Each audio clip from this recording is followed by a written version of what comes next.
Hello, everyone. Welcome back. My name is Jeff Mendelson, and this is the One Big Tip podcast. And today, I am so excited to have with me Brett Lane on the line.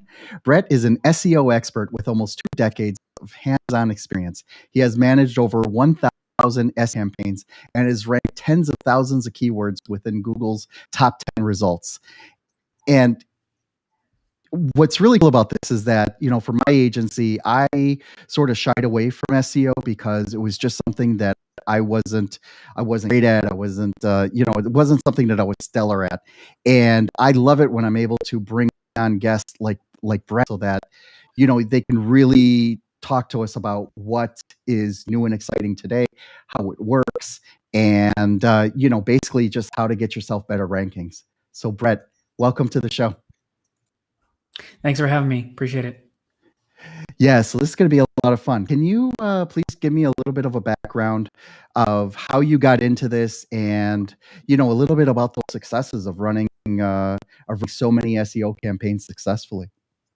hmm So about 18 years ago, I wanted to do something different, and the internet was things were taking off. Google really wasn't a thing at that point. They were just starting to try to gain more momentum on the internet. So there were things like meta search engines and so forth. So when we started tweaking back in the days, it was really easy to go in and manipulate rankings. So there was people who were in the SEO space were really just people who did research. So I came up with the idea after reading some posts about what search engines are and how to work with them, of the idea of being able to consult with businesses, because I knew there would be a niche for this if the internet would pick up and these search engines would generate more traction online. So I started working with some small businesses on my own, consulting with them, got a lot of good experience, did a lot of testing. And then as time progressed, I started working with some agencies that were in the Midwest, and I really had the opportunity to work on massive projects, massive brands like Four Seasons, Marriott Hotels, John Deere, just huge companies where I was able to go in and do a lot of micro testing with much larger clients.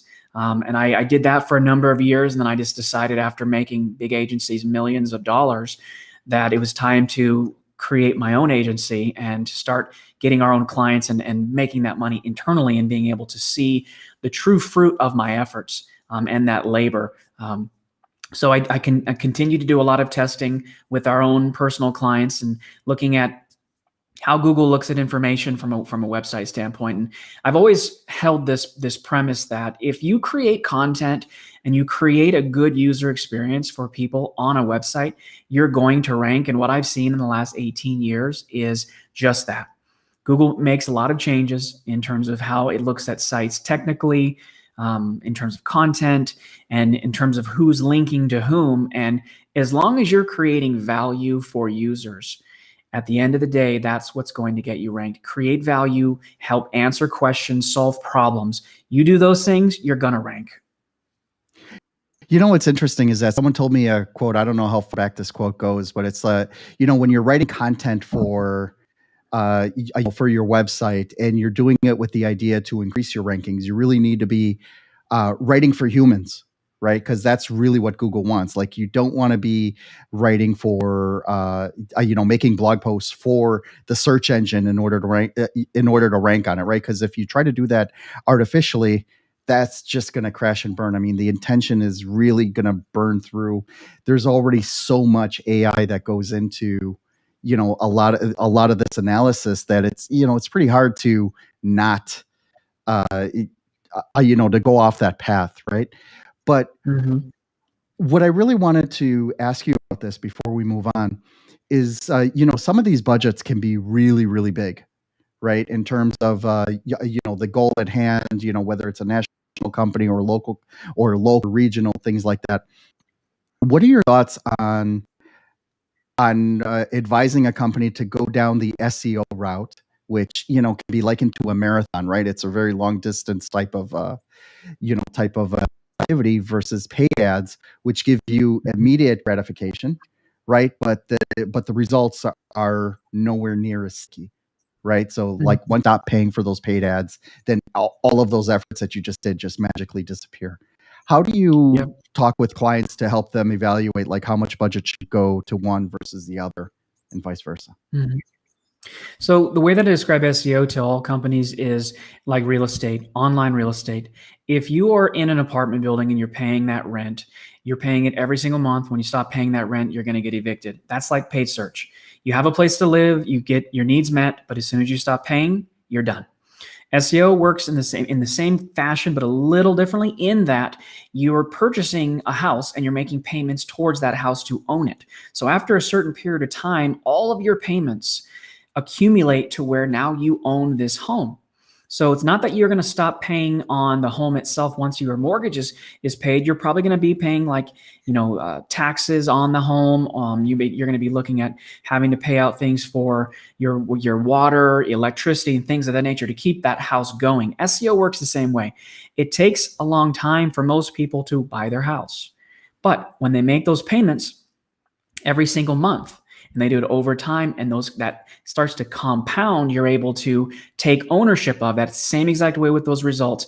It takes longer to get there, but the more content you create, the more links you build over time, the more your site is friendly from a user and a technical standpoint, and it blends the right piece between giving Google what it needs and giving consumers what they need.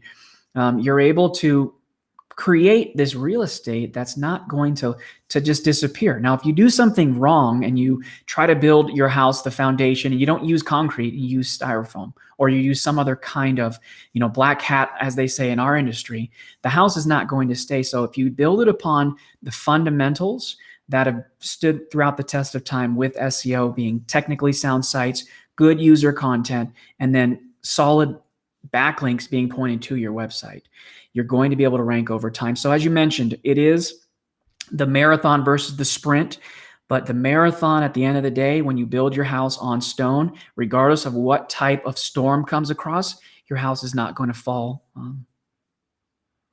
Amazing advice. Thank you so much for that. I want to segue into the one big tip that we're going to talk about today, and that is the EAT principle. And I don't want to steal your thunder on it, but it has to do with uh, I, it has to do with a methodology for creating content, right? And content is really what we're talking about here, right? We're not talking about there's only so much you can do, on page. There are only so many H1 tags. There's only so much H2 and H3 and paragraph tags and things like that in user experience, for example. Let's talk a little bit about what the EAT principle is and why it's important for SEO rankings in general. Mm-hmm. So this whole principle came out in about 2015. Google released a document. It's a search quality evaluator guidelines. And the reason they released it is because some of this information got out into the public. So Google said, hey, we already know people have information that's related to these topics. So let's create something that you can use that's going to give users the information they need to write good content. And since then, they had another update in 2016 in relation to that quality evaluator guidelines. In essence, Google has this whole team of people who look at content and they evaluate it to see if it fits certain quality guidelines. So the EAT principle, it basically stands for expertise, authoritativeness, and trustworthiness. Do you have those three things as it relates to your site and your content? Now, those three principles are made up of what I like to call the content trifecta. The first being, is your content, does it have a beneficial purpose? Second piece is the EAT principle, and there's another principle called YMYL, your money, your life. And I can get into that in a few minutes pretty quickly to go through those 3 points. But those 3 points make up what you need to do to create content that will rank. And Google has even came out in 15 and updated it in 2016 and said, hey, if you adhere to these guidelines, you're going to be able to have your content rank. And it goes back to what I said earlier. Can you write content that is going to solve a problem, is going to answer a question, is going to point a person in a specific direction?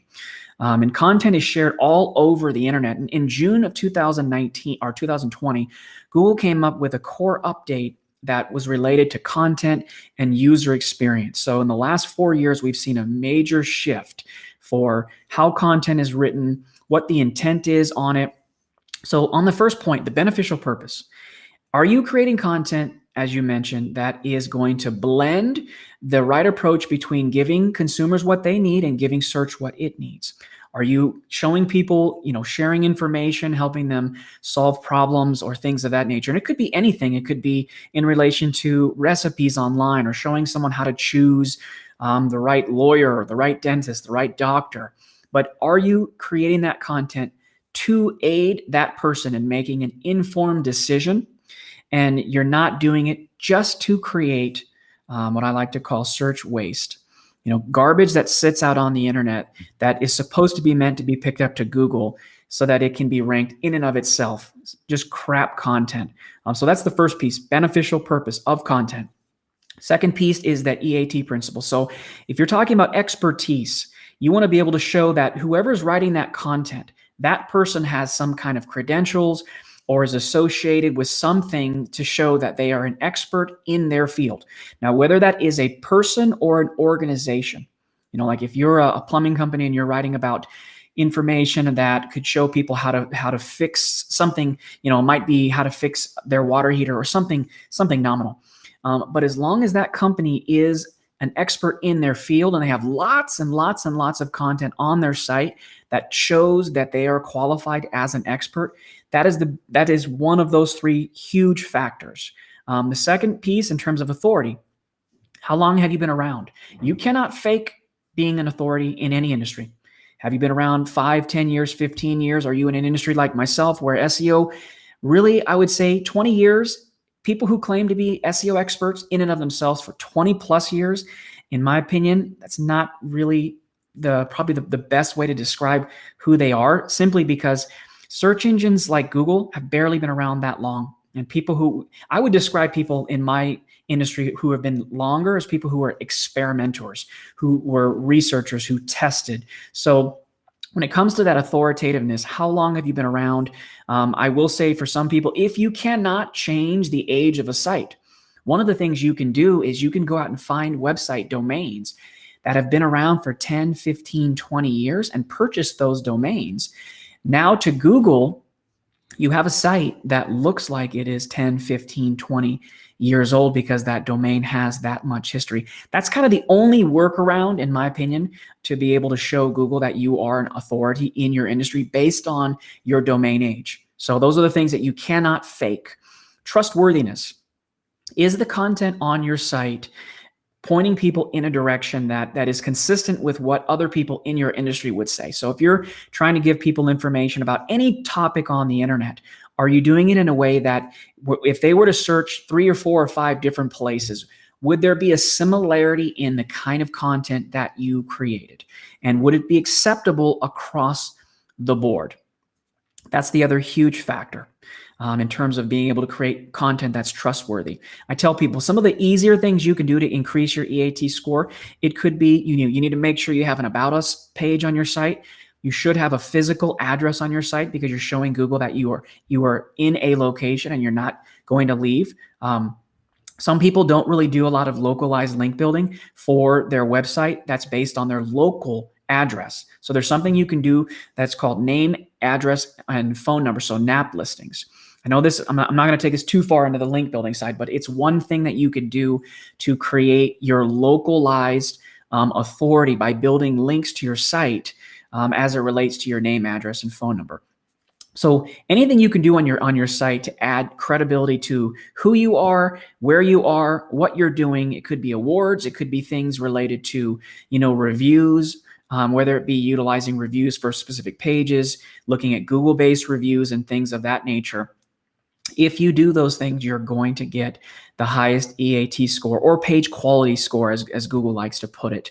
And then the last piece is YMYL, your money, your life. Any kind of content that could, or any industry or any topic, whether it's related to money, finances, health, supplementation of your body, anything where a person's financial, personal information could be related to that content, or content that could make a big impact on your life.